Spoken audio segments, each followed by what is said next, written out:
जामवंत जी ने भगवान से पूछा, कौन है आप? भगवान बोले, मेरा नाम द्वारिकाधीश श्री कृष्ण है। अच्छा, यहां क्या लेने आए हैं? बोले, ये मणि हमको दे दो, इसके कारण मेरे ऊपर झूठी चोरी लगी है, कलंक लगा है। तो भगवान ने कहा ये बात, तो जामवंत जी बोले, देखो द्वारिकाधीश, ये मणि में एक शेर से लड़के युद्ध करके और उससे लेके आया हूं। अगर आपको मणि चाहिए तो आपको हमसे युद्ध करना पड़ेगा, हमसे युद्ध करिए। भगवान बोले, हमें मंजूर है। और भगवान श्री कृष्ण का, द्वारिकाधीश का और जामवंत जी का युद्ध प्रारंभ हुआ। और जैसे युद्ध प्रारंभ हुआ, 26 दिन तक युद्ध चला। न जामवंत जी हारे, न द्वारिकाधीश हारे। और 27वां दिन प्यारे जब लगा, तो जामवंत जी ने अपने दोनों हाथ भगवान के कंधे पर ऐसे जब आगे बढ़ाए, तो जामवंत जी के पंजों में, नाखूनों में भगवान का पीतांबर फंस गया। और सीने से पीतांबर जब अलग हुआ, तो जामवंत जी की नजर पड़ी कि भगवान द्वारिकाधीश के सीने पर भृगु मुनि का चरण चिन्ह बना हुआ है। और जैसे ही चरण चिन्ह को देखा, चरण पकड़ लिए, प्रभु बस हो गई लीला। क्यों? हम जान गए आप ही हमारे प्रभु श्री राम हो, अपना वादा पूरा करने आए हो। कृपा करें हमारे ऊपर। भगवान ने त्रेता युग में जामवंत जी को वचन दिया था, और वचन देकर के कहा था, जब जामवंत जी ने भगवान से युद्ध मांगा, तो जामवंत जी ने जो है कहा कि प्रभु हमें युद्ध दे दो। तो भगवान ने कहा कि देखो, अभी तो हम मर्यादा पुरुषोत्तम है, अभी तो हम तुमसे युद्ध नहीं कर सकते, लेकिन द्वापर युग में जब मैं लीला पुरुषोत्तम बन के आऊंगा, तब तुम्हारे युद्ध की इच्छा पूरी कर दूंगा। और भगवान ने वो इच्छा पूरी करी। जामवंत जी ने कहा, वाह प्रभु, आपने आनंद कर दिया। भगवान बोले, अब मणि दे दो, लाओ। जामवंत जी बोले, मणि ऐसे नहीं मिलेगी। तो बोले, अब क्या शर्त है? बोले, अब शर्त ये है कि मणि हम आपको दहेज में देंगे, ऐसे नहीं दे सकते, दहेज में। तो बोले, दहेज में देंगे? बोले, हाँ। भगवान बोले, हम तुम्हारा मतलब नहीं समझे। तब जो है समझाया जामवंत जी ने कि प्रभु, हमारी एक ही बिटिया है जिसका नाम है जामवती, और उसके लिए अभी तक कोई सुयोग वर नहीं मिला। आप ऐसी कृपा करें कि हमारी बेटी को स्वीकार कर लें। अच्छा, एक बार बोलो राधे राधे, जोर से बोलो। हमारी बेटी को स्वीकार कर लें। भगवान ने कहा, ओ Jamwant ji, I am sorry, but why? I am already married. प्रेम से बोलो राधे राधे।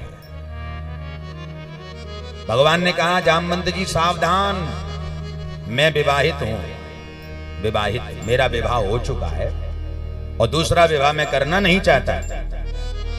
क्यों? क्योंकि हर आदमी जानता है, एक विवाह हो जाए तो एक विवाह के चक्कर में आदमी को दिन में तारे नजर आ जाते हैं। हर आदमी जानता है, जितने यहां लोग बैठे सब जानते हैं कि एक विवाह आदमी का हो जाए तो एक के चक्कर में ही जिंदगी भर गधे की तरह मेहनत करता डोलता रहता है, भागता दौड़ता फिरता है, एक के चक्कर में। और कहीं दो हो जाएं, दो, फिर तो भगवान ही मालिक है। एक बार एक बहुत बड़े पैसे वाले सेठ शौक में 2 विवाह कर लिए, जीना आराम हो गया, नाक में दम हो गया। एक दिन सेठ अपनी दुकान पे जाने लगे तो दोनों पत्नियां सामने आ गई। बड़ी वाली बोली, सुनो, शाम को जब लौट के आओ तो हमारा हार दुकान पे पड़ा हुआ है, उसको उठा के ले आना। बोले, ले आऊंगा। छोटी वाली बोली, एक साड़ी लेके आना, कल हमें कहीं शादी विवाह में जाना है। बोले, ले आऊंगा। अब सेठ को उस दिन बड़ा काम था दुकान पे, रात हो गई, पूरा बाजार बंद हो गया, बेचारे खाली हाथ लौटे। भोजन किया घर में आके, जब अपने बेडरूम में गए, शयन कक्ष में गए, तो दोनों पत्नियां सामने आ गईं। छोटी वाली बोली, क्यों जी, हमारी साड़ी ले आए? सेठ जी चुप। बड़ी बोली, मेरा हार। सेठ चुप। दोनों को आ गई गुस्सा। बड़ी ने पकड़ा हाथ और छोटी ने पकड़ा पैर। अब छोटी अपनी ओर खींचे मेरी साड़ी और बड़ी अपनी तरफ खींचे मेरा हार। मेरी साड़ी मेरा हार, मेरी साड़ी मेरा हार। उसी समय एक चोर चोरी करने को आया और जैसे ही चोर चोरी करने को आया तो चोर ने विचार किया कि पहले देख तो लें सेठ सो रहे हैं कि जाग रहे हैं। और बाहर खिड़की से जब बेडरूम में अंदर झांक करके चोर ने देखा तो सेठ की खिंचाई हो रही है। बोलो राधे राधे। मेरी साड़ी मेरा हार। और ऐसा नजारा चोर ने पहले कभी देखा नहीं था, पहली बार देखा। तो चोर को हंसी आ गई। और एक जगह लिखा है कि चोर हैं फांसे हांसी। चोर कब फंसता है? जब वो हंसता है। तो महाराज जो है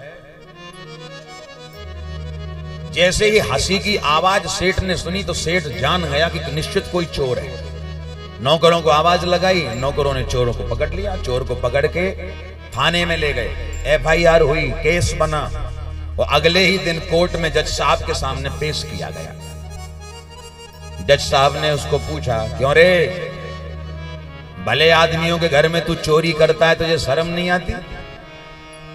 अरे तू जानता चोरी की सजा क्या है?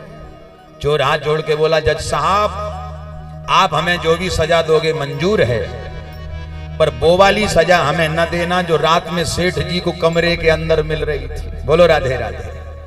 वो बड़ी खतरनाक सजा है। तो भगवान ने भी यही बात कही, लेकिन अनुनय विनय प्रार्थना जब जामवंत जी ने करी तो भगवान प्रसन्न हो गए और भगवान ने जो है दूसरा विवाह जामवती से कर लिया। और विवाह करके जामवती को लेके भगवान चले। मणि बाहर लाके भगवान ने सत्राजित को दे दी। लो भैया अपनी मणि संभालो और हमें कलंक से मुक्त करो। अपनी मणि संभालो और हमें कलंक से मुक्त करो। सत्राजित बड़े शर्मिंदा हुए कि मैंने बड़ा गलत झूठा आरोप भगवान पे लगा दिया, गलती कर दी। तो अब सुखदेव जी कहते हैं कि भगवान जब चले तो जामवंत जी हरि गुणगान करते रह गए, हरि गुणगान करते रह गए।